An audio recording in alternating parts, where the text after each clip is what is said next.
Welcome back to the farm. My name's Roz, also known as Passion Flower, and you'll find me here each week talking about my farming and creative life.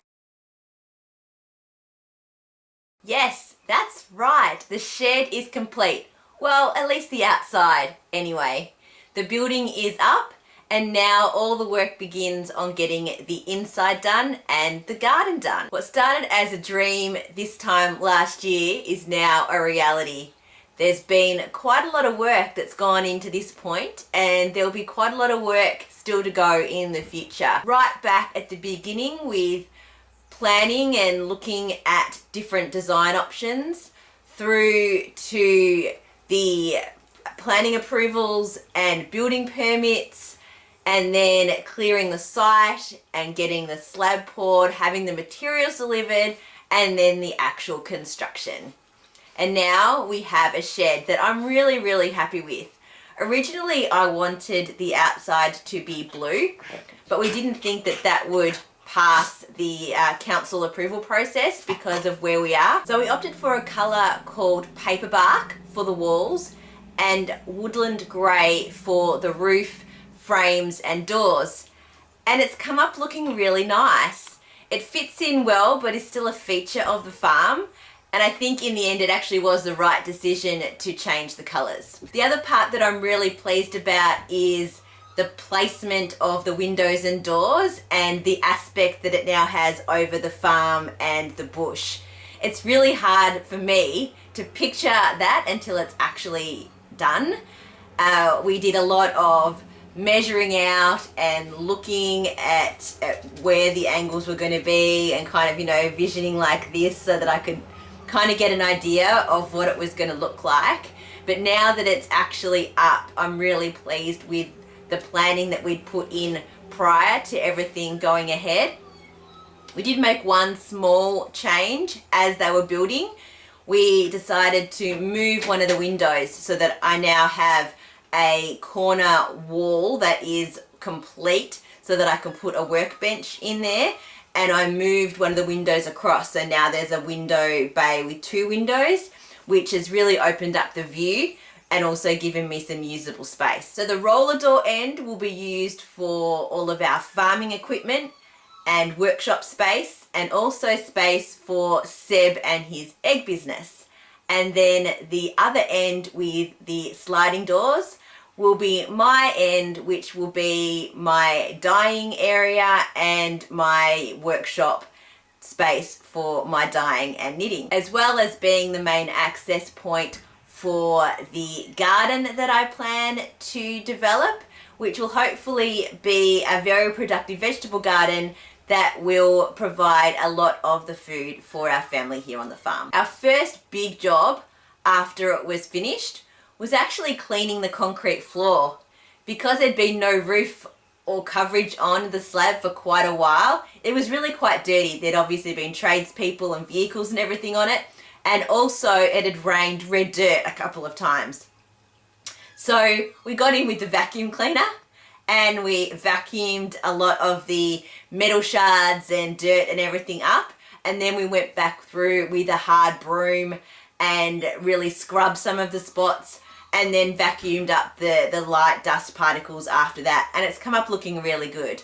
Obviously it's a shed floor and it is going to get dirty, but we at least wanted to start from a point of being reasonably clean.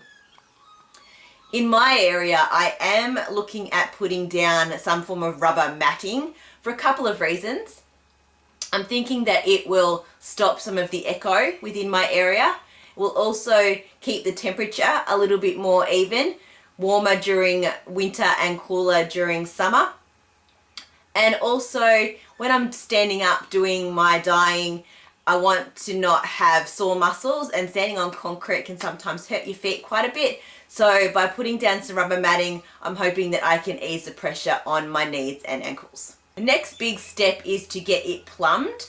We need to attach the downpipes and get our tank installed, as well as provide runoff for grey water and additional water that doesn't get picked up by the tank that will go out into the garden and then also down into the paddock and the dam and the creek.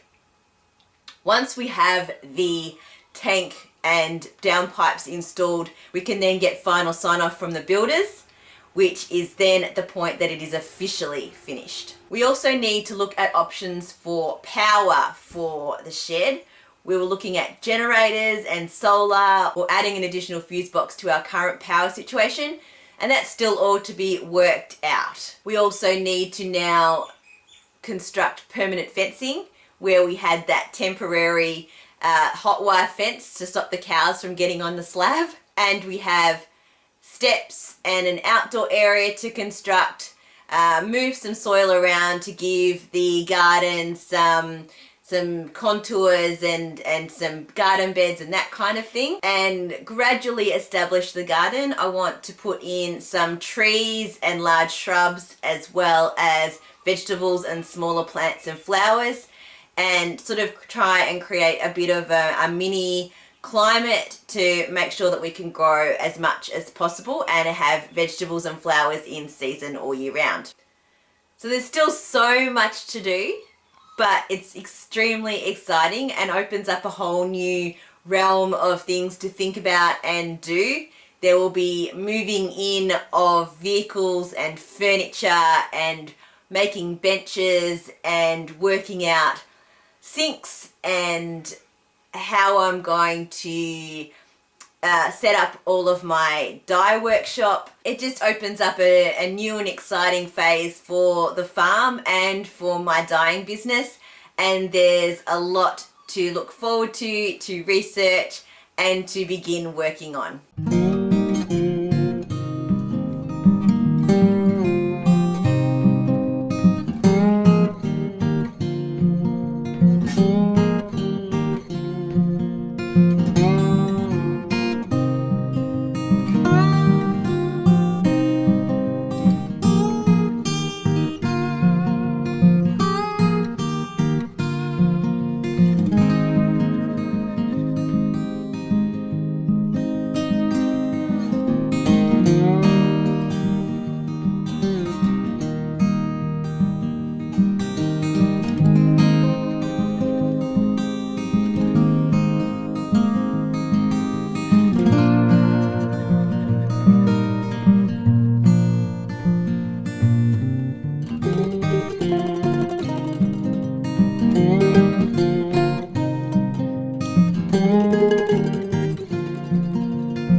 Well, that's it for another week. Thanks for spending some time with me.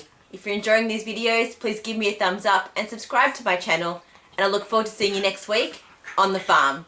Bye.